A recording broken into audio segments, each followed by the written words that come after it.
Periods అప్పుడు కొంచెం pain tolerable ఉన్న పెయిన్ అయితే కంప్లీట్లీ నార్మల్. కొంత పొట్టలో పెయిన్ ఉండొచ్చు, కొంత బ్యాక్ పెయిన్ ఉండొచ్చు.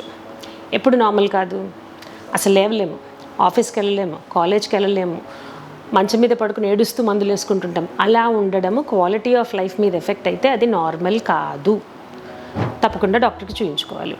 ఎందుకు అలా అయ్యే అవకాశం ఉంటుంది?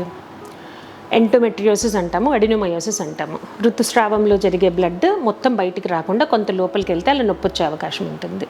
ఇన్ఫెక్షన్, ఏ ఇన్ఫెక్షన్ ఉన్నా బ్లడ్ సప్లై అవయవానికంటే యూట్రస్కి ఇక్కడ ఎక్కువైపోయి నొప్పి వచ్చే అవకాశం ఉంటుంది.